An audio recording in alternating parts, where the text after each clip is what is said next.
Assalamualaikum 8th class. Today I am going to teach you the Qaid-e-Azam Muhammad Ali Jinnah from your holiday homework PG 35.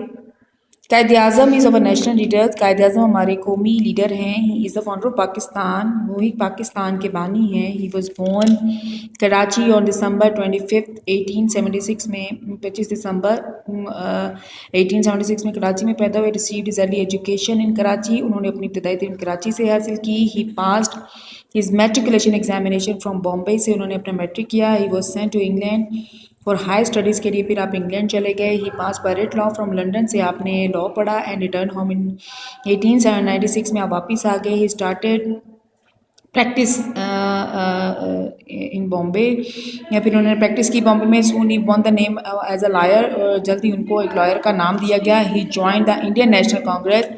उन्होंने Indian National Congress join की and was the champion of the Hindu Muslim unity. और मुसलमान और हिंदू की इत्तेहाद के आप champion थे। But the attitude of Hindus discouraged him. लेकिन हिंदुओं के एटीट्यूड ने आपको डिस्करेज किया। So he left in Congress and join the Muslim League. उन्होंने कांग्रेस को छोड़ दिया जो कि हिंदुओं की पार्टी थी एंड जॉइन मुस्लिम लीग को आपने ज्वाइन किया जो मुसलमानों की पार्टी थी। He fought for the right of the Muslims and was called Quaid-e-Azam bye them.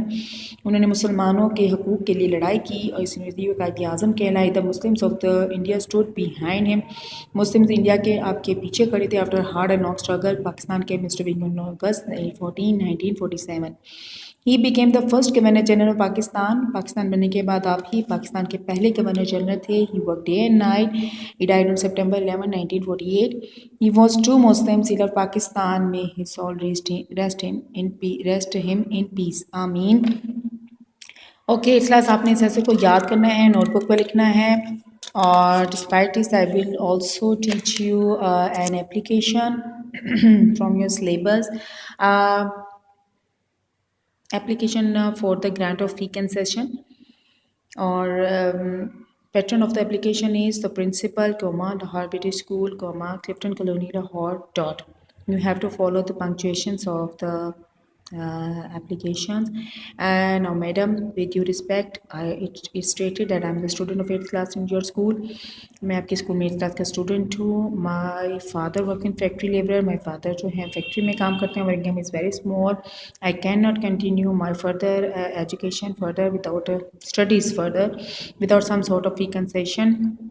लेकिन मैं अपनी कंसेशन के बगैर जो है ना फीस के रेट के बगैर और नहीं पढ़ सकता आपके स्कूल में। It is evident from academic record that I am one of the most brilliant student of your class. मैं आपकी क्लास का बहुत ब्रिलियंट स्टूडेंट हूँ। अगर आप मेरा पिछला तालीमी रिकॉर्ड देखें, I got first prize in English and I am very much found of education. My father can not be my school expense. मैं बहुत ज़्यादा पढ़ाई का शौकीन हूँ बट माई फादर जो है अखराजात बर्दाश्त नहीं कर सकते। Please grant me some fee concession, full fee concession so that I could continue my education ताकि मैं अपनी स्टडीज़ जारी रखूँ।